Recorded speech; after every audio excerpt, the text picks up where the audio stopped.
Excuse me, guys. Hello, and welcome back. So, first of all, in the last few videos I've uploaded, at least the last two videos, I've had some very bad audio issues with my mobile phone. Since this is still just a simple and very low budget kind of production that I'm running here, I'm just using my phone to record and upload these videos, and that works absolutely fine for what I have, for what I'm doing. But somehow, even though my phone is almost brand new, I had some audio issues. So let's see if this video even gets to be uploaded, if the audio is okay, since the audio in the last video was unacceptable, and I wouldn't expect you to enjoy that kind of audio. It's barely you're barely able to hear what I'm saying. So if this video goes out, maybe the issue is fixed. I'm trying to turn my camera around, so I'm not using the front-facing camera on this one. I'm just using the normal camera, so I'm not able to see if the angle is okay. Let's see how it goes. So if I'm not uploading videos for some time, that means that I'm searching for a new camera, and we'll see. I've been thinking about getting a GoPro camera, since I want to make some videos just for personal use, since I'm also enjoying to ride a motorcycle. So that would be quite, to me at least, interesting to capture some on the road motorcycle videos. Anyways, what I wanted to share with you guys today is uh, quite funny actually. Since the beginning of this year, as I mentioned in another video, talking about my Dunhill pipes, I mentioned that my first video this year was about my pipe collection, which was not a pipe collection at all, since it was just how I rotate the four pipes that I actually use, my 7LE pipes. And I had a few other pipes, a corncob and a few others, like 7 pipes in total, which of I use for. Where I argue that I really don't collect pipes. I enjoy having pipes that I use as a tool that I get really connected to. And I argue about that the pipes that I would be collecting, I probably wouldn't use. You can see that video if you want to hear my thoughts about that.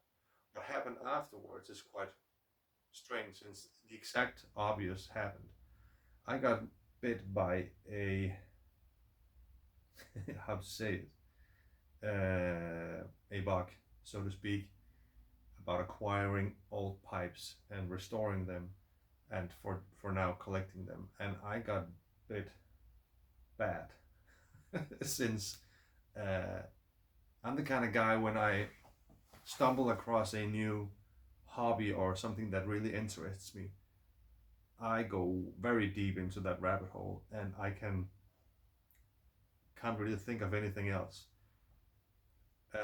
So quite unexpectedly, the last few months, my pipe hobby, my interest in pipes and tobacco, just took a turn in a very unexpected way, and I am deep into that rabbit hole right now. So the last few months, I've been searching, scouring the internet for good deals. I've been into second-hand stores, going everywhere and about, trying to dig up the best deals for pipe collections and whatnot. And I've made some quite good deals. I've made a few bad ones, but that is how it is when you're trying to get into a market, so to speak, and figure out what's worth, which pipes carry value and such. And I guess that differs to where you are in the world and what pipes are available to you on the second-hand market. The funny thing is, when you get very old pipes, and you like think back to the time period where those pipes were used and produced and sold back then, in the heydays of pipe making in the 60s and the 70s, when the briar pipe just absolutely exploded in the States and in Europe, pipes were being produced in all sorts of, excuse me, my gum, all a crazy amount of different brands and qualities, and pipes were just produced in masses to the market because some small factories, even in Denmark, they were producing millions of pipes in the 60s and the 70s each year because the demand for briar pipes in those years was extreme. So back then, many people that were the end consumer were buying these pipes, using them, and just I found this in the literature from those days, how Danish books about how you should use pipes. And pipes are all the time described as a thing that has an end date. You buy it and you can take good care of it, and that it might last you a long time, but the pipe will eventually be sacked and be discarded, and is looked on as that the life of the pipe is used, which is quite funny because now there's this big market of collecting, finding old hand carved pipes, or even the mass produced factory pipes that are worth quite a lot, the different brands, but they have so much year, and they have maybe changed hands and been restored and so many times, but they still carry value, and people still smoke them. So how the end consumer looked at pipes back then, whether they bought them, they smoked them, and when they eventually got caked up and whatever, they just threw it away, and they were looked upon as useless. So back then in the 60s and the 70s and even into the 80s, you could have gathered thousands of pipes for very little money and kept it for today. And that goes for so many things that if you had that knowledge, maybe stuff would have been worth more today if you had the knowledge back then. So that goes for a lot of things, not only pipes. Anyways, so estate pipes has a niche today where a lot of people are obviously that are interested into that will try to collect them, and people are fighting for the best deals. And so here in Denmark, you can find estate pipes in second-hand stores, on markets that where they are selling a lot of old stuff. And you can be lucky to find pipes in a basket just laying there, and even they look moldy and they look awful when you see them, but you can be lucky to find the very rare handmade pipes and whatnot. So you're looking for those, and in the second-hand stores you're paying a little more. And if you get people that have them laying at home from the relatives, the grandfathers, or whatever, you're expecting to pay a little more because it has a little more value when you're buying it from the home where they knew the guy that where you used to smoke the pipes, but still you get them fairly cheap. And Denmark is a good country to look for estate pipes, since there are produced so many pipes here. And it's funny that this small country was the center of pipe making in those years. Of course, you had your French pipes back in the days. Very French briar pipes. They started to be produced in France back then. So the European pipes would be the French pipes and the English and the Irish and a lot of the Danish pipes. They're quite known. So what I wanted to say is that you can fairly easily, if you know where to look, find estate pipes here in Denmark. They are everywhere, but you have to know where you've been looking, and you have to be faster than the other guys, because I'm for sure not the only one looking for them. So that's what I've been doing the last few months, and since my camera was so shitty, I actually was like behind telling this story, because now I'm skipping to the point where I probably bought like 200 pipes, and the last video I'm just showing that I bought my second downhill pipe. I just cannot keep up with making videos about how things evolved the last few months. But I just wanted to update you on that. And what I have here on the table for today is the latest 11 pipes that I actually just picked up today. got in touch with a lady actually nearby that had her father's old pipes laying around, and she put them up for sale on a website where you can sell used stuff here in Denmark, and she was just looking at the prices for what people are selling the pipes for used estate pipes, but that was the prices if they are restored and ready for another end user to smoke them. So that means they have been cleaned thoroughly, reamed, polished, even with sandpaper, maybe recolored, and they're like ready to smoke again. A good condition estate pipes. So that was what she was expecting, and the pipes were just laying around from where they were last used. So I tried to explain to her that I understand that maybe this is the price that she was expecting, but you know, she was skipping a step because the pipes had to come by a guy like me willing to restore them before they were able to resell for that kind of price. So I got a good bargain. So I wanted to show you a few of these pipes while I'm talking about this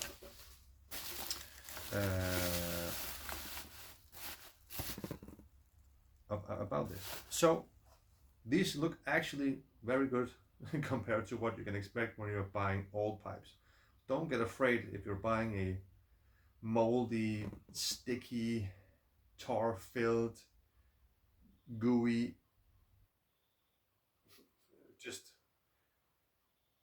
ugly pipe, because when you wash and ream and polish it, everything of that goes away. Cracked pipes have no, you can even restore those, but I'm trying to steer away from that. But these pipes looks actually quite okay. The reason that I was interested in this batch of pipes is because the brands are actually quite interesting. So the first one is, she can put like small pieces of paper on it describing what pipes it is.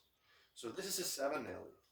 Savinelli pipes is interesting to me because personally, because it's the pipe that I really enjoy smoking myself. So I'm willing to pay a little more for the Savinelli pipes, and I guess people have it like that also, that they have some pipes that they are more connected to than other brands. So I care especially for Savinelli pipes, and those pipes are actually what I will consider keeping for myself and not trying to resell. So it's a Savinelli silver because it has a silver band on it, which is actually beautiful, and it's a quite big pipe actually.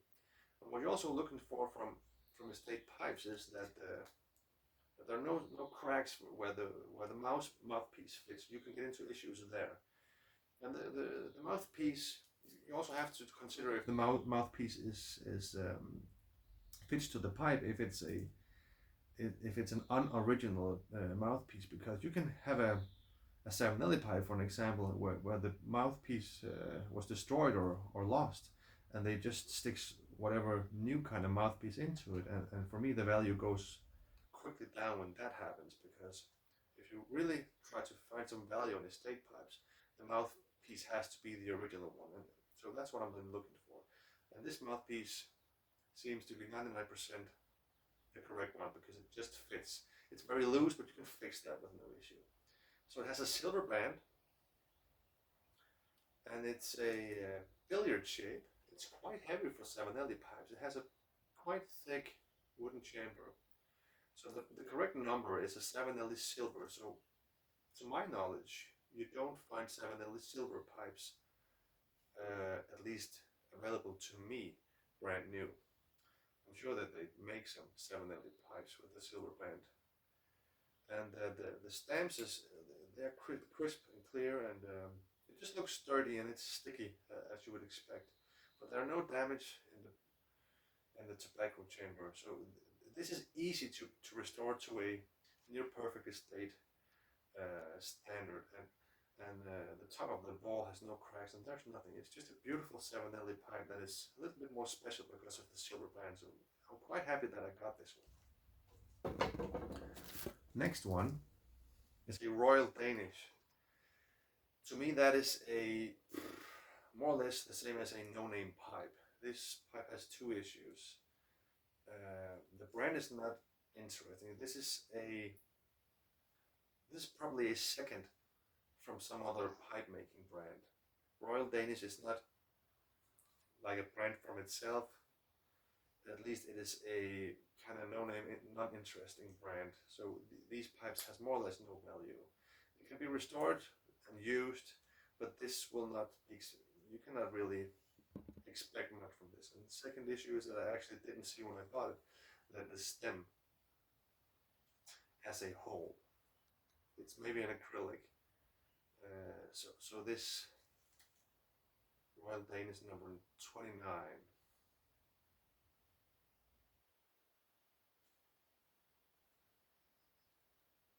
Maybe I'm mistaken. Actually, when I think about it, the Royal Danish maybe had something to do with there was. I'm thinking as I'm going here because I stumbled across upon some pipes that had connection to. We had a king for like 70 years ago that were smoking pipes. Maybe they made a brand out of that. We'll have to research that. This might actually be quite interesting. I'm not familiar with the brand Royal Danish. I'll have to see into that. But very, very sad to see that the stem is destroyed. So this has to be fitted with a new stem, which can get quite difficult because the original stem has a king stamp on it. So if this had the perfect stamp, sorry, the perfect stem, it would be something different. So this pipe is stamped. Oh, I know this one. This is a Georg Jensen, we say in Denmark. So this is the factory, the brand that produces ceramic like cups and everything. It's a big brand, Georg Jensen. And they also made pipes in the 60s, 70s, maybe even later. And some people are collecting these Georg Jensen pipes. You would probably say George, but it's Georg Jensen. And this has a sub name to it, Alu band, because it probably has an aluminium band on the pipe stem. Otherwise, it's in good condition. So that is also a brand that some people are looking specifically for, which is good. Then I have something that I'm not familiar with. Let's see. Oh, I'm wrong. It's Savinelli. It's just a Savinelli series that I'm not familiar with. Let's see. It's an Oscar Elite. It's even numbered with 702. So this is a Savinelli Elite. Hilliard shape. Stem is good. Just has small bite marks on it, and the stamping is kind of faded, but that can probably be polished back. It's a little. The shape of the top of the ball is a little. First of all, very discolored and burned off, but up here you have to do some sanding to make it look perfect again. But Savinelli pipes are good. Then we come into something very interesting, the Stanwell pipes. Stanwell is the factory-made brand that mass-produced quality pipes after World War II, excuse me. And even today, Stanwell pipes are a name, and people are looking for these. So this is a very big ball, big and heavy and chunky pipe with a beautiful shape, and the grain in this pipe is on the one side you have the bird sign, then you have some straight grains, and the stamping is Stanwell Royal Guard, and it's numbered. And the mouthpiece looks good. It fits perfectly. It's original stem, and there's no damage on this one. So this can be restored and easily be resold for people looking for Stanwell pipes. And there's no burnouts in the chamber. That's also something that you'll be looking for. And this will not be difficult to restore you. There's some dents and you can resand the whole ball and recolor it, but this is probably a pipe that would only be polished and waxed maybe. It would be looking absolutely beautiful again. Awesome find. Then we have a Capital Briar. I found these before. This is a French mass-produced briar pipe. Small crack in the ball. The good thing is that the mouthpiece fits. Excuse me, Capital is from Italy. I thought that was French. It's from Italy. You see, I'm learning every day. Capital Briar. Sort of in between and midway pipe. Nothing special, but it's not a throwaway pipe for sure. Personally, I dislike the red colored pipes. If I were to use this one, I would sand it and recolor it in a more like a brownish. It has a crack on the outside, probably from overheating or from a small damage in the wood. You can fill this with epoxy and sand it and make and like close that gap. It doesn't crack. You don't feel the crack on the inside, so it's probably not damaged. You can use this pipe. It has a finish issue. Decent pipe. Next one is also a Stanwell, more or less the same as the other one. It's a flame grain. Probably talking about the grain in the pipe. So on the other side it says selected briar and it's numbered with 82R. Original stem, fits good. No cracks, no dings. Also a pipe that just needs to be clean and polished and maybe has to get a salt and alcohol treatment to clean the pipe and remove the odors and the taste from the pipe. I didn't mention that in all my pipes I'm doing a salt and alcohol treatment with to like remove the ghosts, as you say, from the pipe. You fill the bowl with salt, and I also fill the wooden stem here with salt, and then you fill it with alcohol, and then you leave it for like 24 hours. And it draws all of the impurities out of the wood that you cannot polish out of it, so the pipe will taste and smoke fresh again. Easy to restore and a beautiful big bowl. I really enjoy these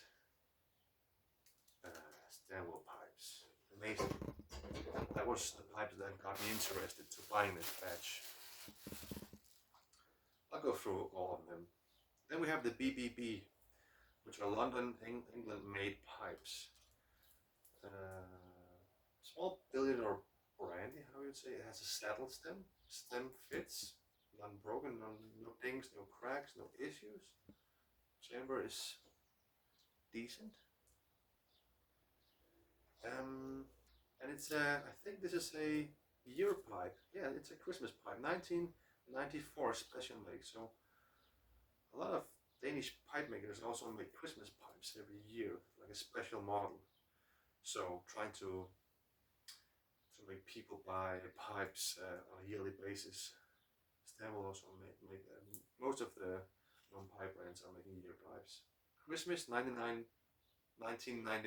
So that is 30 years ago. The BBB pipes don't interest me, but the fact that it's a year pipe makes it more interesting, since it is numbered. Then I have a pipe that it's a Chacon briar. Where it's coming from, I'm not sure, but I have a few of the CC Chacon briar pipes. This one is called Prestige. I have a few that had this very wide saddle stem and the wide wooden stem here. Personally, I don't really care for the shape. Actually, I find it a little clumpy, not so elegant. So it's not a pipe that I will be reaching for personally. But this is in great condition, and again, stem and everything is in good shape. So I guess people that are interested in that brand would find this, excuse me, as a decent pipe. You have the CC on the stem, so you can say for sure that the stem is original. Yeah. So we're getting into the bottom of this case. I have one of these. This is a Criswell pipe. It's called a golden clipper. It's a very small and fine, very light pipe. And it also says handmade in Denmark. To my knowledge, this is a smaller factory-made pipe. And there was some issues with the name, because Stanwell and Chriswell were like two names that were too close to each other. So Stanwell had some issues with this brand existing and calling them for Chriswell, because they thought that the name was too familiar. Sort of a discussion about of the brand. I forget the correct term that I'm searching for. But all of these Criswell pipes has this funny way of shaping the ball on the sides. They like cut it so it's like a round, and then it's like flat on each side, so you have a good way of holding it. Which is, it's a design that I find a little too thought of. They were trying to make themselves distinct and different, but I think that this shape just doesn't make sense to me. I suspect them to be a very good smoker, since the shape is very light, so they probably smoke very good. I just really don't like visually how they present themselves. But that's a Criswell Golden Clipper. I have a few of these exact pipes actually. Criswell pipes are for sure worth less than Stanwell, but it's a known Danish pipe brand that were known for making quality briar pipes, so can be sold for sure. I think we're down to the last pipe. Let's see if I can remember. Yep. This is a Savinelli Deluxe Milano. It's also numbered 101. Billiard shape, chunky stem. The mouthpiece, unfortunately, if you're able to see it, has a little bit of a wear and tear from teeth. The stem down here used to be very sharp. The end, how to describe it, the edges on the pipes are like, the guy was chucking too much on this, and it can be fixed at least with some sanding, but it will never be perfect. But other than that, no cracks, no issues. Can be restored to a beautiful pipe again. And the fact that this is Savinelli speaks to me very much. I don't know when Savinelli started to make acrylic stems. I really enjoy brand new pipes today from Savinelli, since they have acrylic stems. A lot of people don't really like the tactile feeling of the acrylic stem, since it's hard on your teeth, which is true. Ebonite stems and vulcanite, they are way softer and easier on your teeth, but they are just a mess to keep looking good. You have to maintain them every week. They discolor, and they are too soft in the stems. They're not made for lasting 30 years. The stems, they eventually are just, they look like a licorice that you have been chewing on, which this kind of does, and it's just, it has a unappealing, disgusting look, to be honest. If this were acrylic, you can almost never wear it off. So that's why I like the acrylic stems, because they just look amazing, even after heavy use. And these does not. But many of the pipe fetishists, they really look at the ebonite and the vulcanite as the true pipe stem material. You just have to maintain it. Anyways, that was the pipe that I got today. So I have some more restoring to do.